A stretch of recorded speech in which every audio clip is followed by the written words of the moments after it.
Longships, battle axes, burning abbeys. These are the defining images etched into our minds from the traumatic period of history known as the Viking Age. When shipborne warriors from Scandinavia unleashed terror across Western Europe and beyond.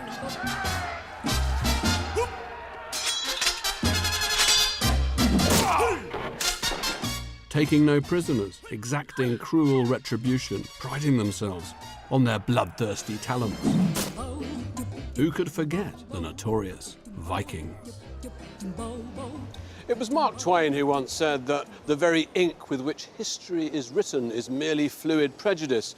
And when it comes to the Vikings, we have tended to see them rather through red-tinted glasses as violent, marauding pagans whose main interests were rape, pillage and, well, more rape and pillage.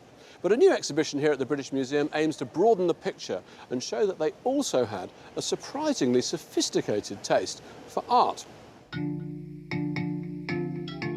Whether the Vikings are interpreted as barbarians or civilizers, the art they created is deeply original and expressive, a bright shaft of light piercing the so-called Dark Ages.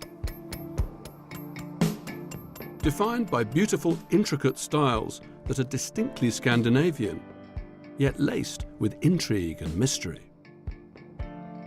So, just for now at least, put aside any preconceptions you may have about bloodthirsty thugs in horned helmets and prepare to be enthralled by the splendours of Viking art.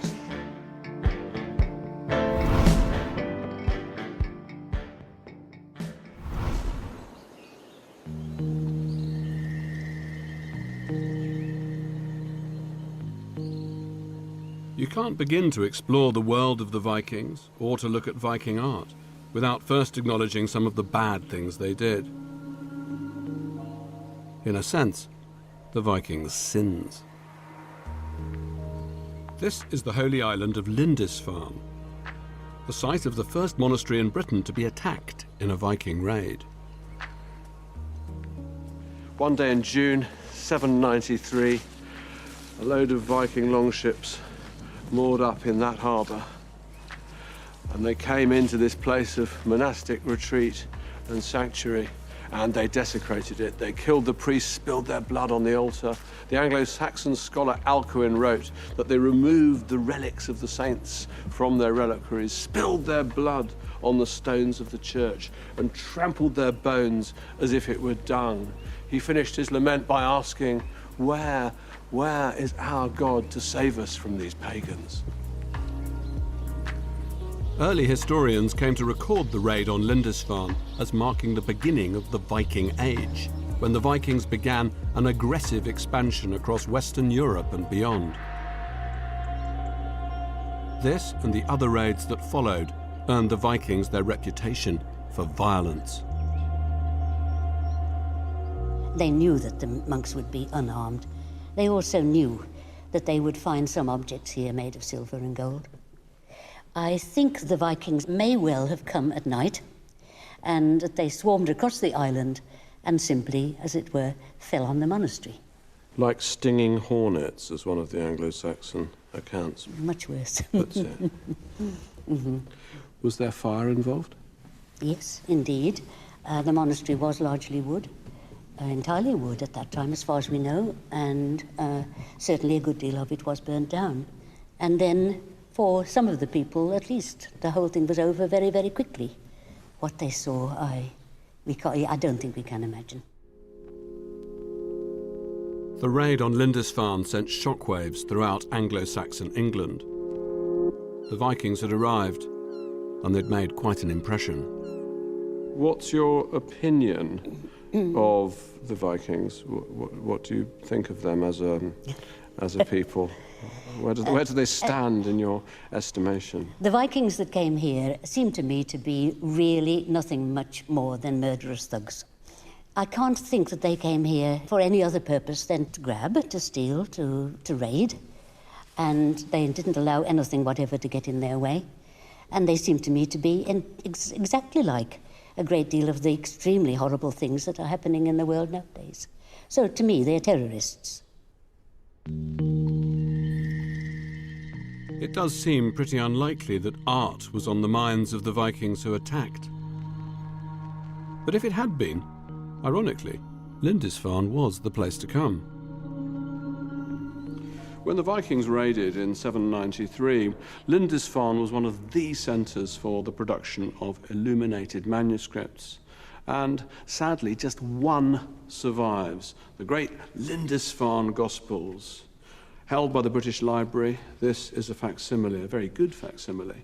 And it gives you some idea of the immense skill and sophistication reached by the illuminating artists here on Lindisfarne. Here on the title page of the Gospel of Luke, we see the saint writing away, very much painted in the Greek style, a Byzantine saint. Turn over the page and you enter a completely different world of design and decoration, a combination of Anglo-Saxon pattern making, Roman elements, very much Celtic as well. Now, why is it that the Lindisfarne Gospel managed to survive? Perhaps one of the monks managed to secrete it away just as the Vikings arrived. But we do know that the Vikings were not interested in books. They burned the texts they found in the scriptorium, perhaps as a gesture of contempt for the religion of their enemies. Anything that they didn't consider as booty, they simply destroyed. Not the behaviour you'd expect, perhaps, from an art-loving people. But over the next 300 years, the Vikings would create their own artistic masterpieces.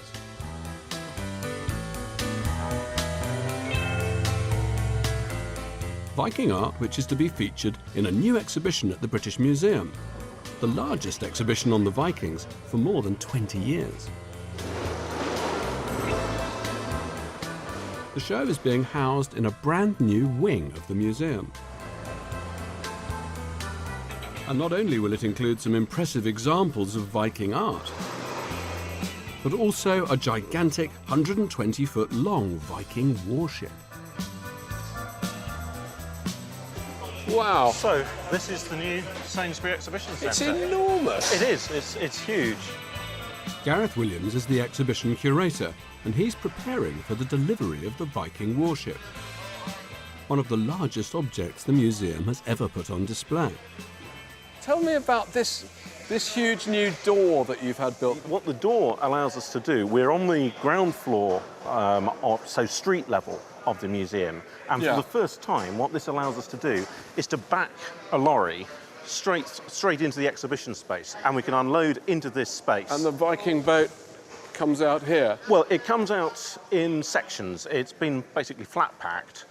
It's been preserved. As you do. As you do. It's Scandinavian design. It's been conserved timber by timber. We have round about 20% of the ship itself survives. That's been conserved timber by timber. That comes in one big container, which is carefully conditioned to maintain the right humidity, the right temperature. That can be backed into this space, which will already have been prepared for it, and unloaded directly into this space. And you reassemble it and here? we reassemble it here. There's a second container. Like a very, very complicated piece of IKEA furniture. Does it have a name? Is it called something like Björn? It's called Roskilde 6. Simply Perfect. Well, it's a wonderful story. It was found by chance underneath the Viking Ship Museum in Roskilde. They were building an extension to house all the replicas of the Viking ships they've already got on display there, and they found 9 more ships underneath, including this, including the longest Viking ship ever found. In a few months' time, the gallery will be crammed full of Viking objects, from the very large to the very small, many of which have never been seen in the UK before. It'll all amount to a multifaceted view of Viking society and Viking culture. Are you trying to complicate the stereotypical view of the Vikings as a bunch of bloodthirsty raiders, pirates from the north? What we're showing is there's a breadth to society in the Viking Age. Violence and warfare were important parts of this, and it's very much a warrior society. at least at the higher levels of society. But at the same time, trade was one of the driving forces for this huge expansion across the Viking world. And we have craftsmanship, we have poetry. There's a lot going on apart from just hitting people. I think that should be the strapline to the exhibition. There's a lot going on apart from just hitting people. Yeah. It's official. But the hitting people is important too.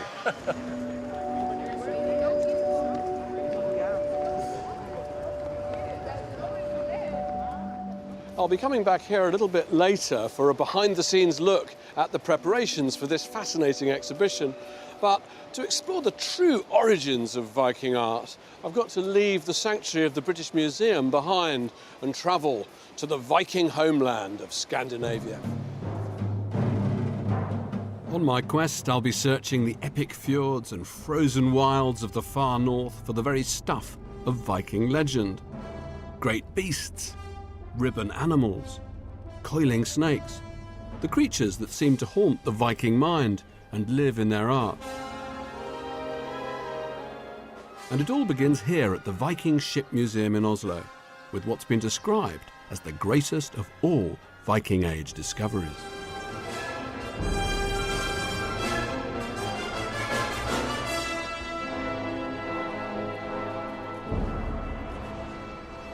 This is the Oseberg ship.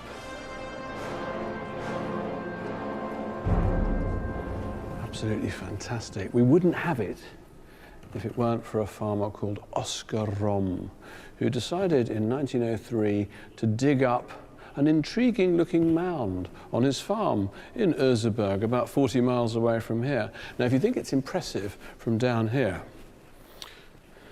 come up to the viewing platform. The ship is 1,200 years old. Astonishing to think that a wooden object could have survived the ravages of being buried underground for that long. But look, isn't that something? How does that survive? How does that survive for so long? And not only is this an extraordinary archaeological find, but it's also a vital relic for our understanding of Viking art because it's decorated with these ribbons and bands of finely carved animals. In fact, in a sense, the whole thing has been conceived as a piece of seafaring sculpture because at the far end, you've got a serpent's head and here you've got a serpent's tail. So the whole thing is designed to resemble a gigantic sea snake riding the waves. What a wonderful object. It's thought that the Oseberg ship was built around 820 AD, towards the very beginning of the Viking Age. Its discovery caused a sensation in Norway. Nothing quite like it had ever been seen before. The ship had been buried in the ground, in accordance with Viking tradition, following the death of a lady who must have been a very important Viking, perhaps a Viking queen. Her body had been placed together with that of her maid in a specially constructed wooden burial chamber on the top deck of the ship, on board for the great symbolic journey to the afterlife.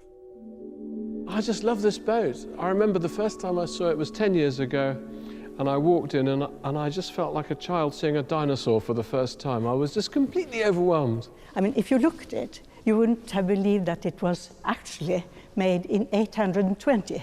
So Sigmar, I have to confess, I do sometimes get a little bit confused by the wriggling, tangling nature of Viking illustration. So how would you advise me to find a beast, a particular beast? Everybody gets confused by these animals. You have to start with the head.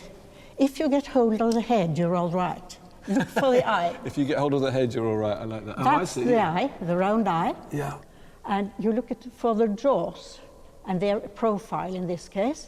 And then you look for the neck, and the neck will take you to the body. So the front portion of the body here, which has been opened up a bit in order to let the animal look through, and then a middle part of the body and the hinder portion of the body with the legs and the here feet. And there, and feet. Fantastic. And all this would have been painted?